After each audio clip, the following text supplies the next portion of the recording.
Hello students, welcome to my channel. चलिए इस question को सॉल्व करते हैं। यहाँ लिखा हुआ है the escape velocity from the earth surface is 11 kilometre per second.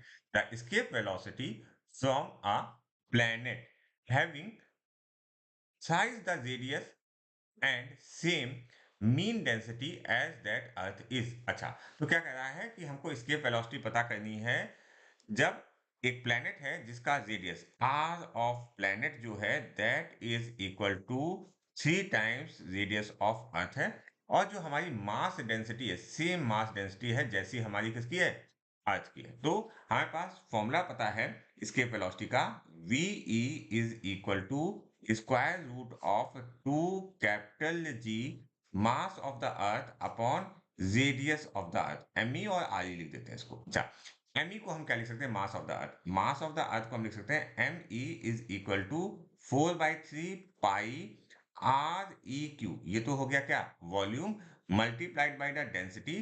तो ये आ गया मास। इस वैल्यू को हम इस वाली वैल्यू में रखते हैं तो देखिए क्या होगा, ध्यान से देखिएगा।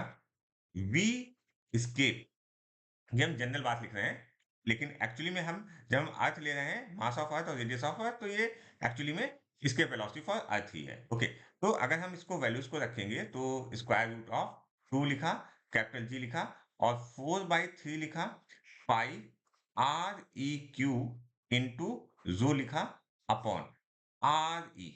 ओके, अब यहाँ पर ध्यान से देखो, ये आर ई और ये कैंसिल हो जाएगा तो यहाँ पर 2 बचेगा। ओके, अब यहाँ पर और ध्यान से देखोगे 2 भी हमारा कांस्टेंट है, जी भी कांस्टेंट है, 4/3 भी कांस्टेंट है, पाई भी कांस्टेंट है, और डेंसिटी भी कांस्टेंट है अकॉर्डिंग टू द क्वेश्चन। तो एस्केप वेलोसिटी जो है that is directly proportional to radius of the earth for earth case. Okay, तो इसी कॉन्सेप्ट को हम देखते हुए हम क्या कहेंगे, escape velocity of earth upon escape velocity of planet is equal to radius of earth upon radius of planet। अच्छा, escape velocity of earth कितना दिया हुआ है, escape velocity of earth जो है वो हमें 11 दिया हुआ है। escape velocity of planet हमें फाइंड आउट करना है। radius of earth हमारी आर ई है, और रेडियस ऑफ प्लैनेट क्या है, 3 टाइम्स ऑफ आर ई था, तो 3 times of R E. Okay, तो इस केस में ये आर ई और ये आर ई कैंसिल हो गया, तो V of planet is equal to 33 kilometre per second, क्योंकि हमारा जो 11 दिया था that is kilometre per second. So हमारा option 3 is correct for this question.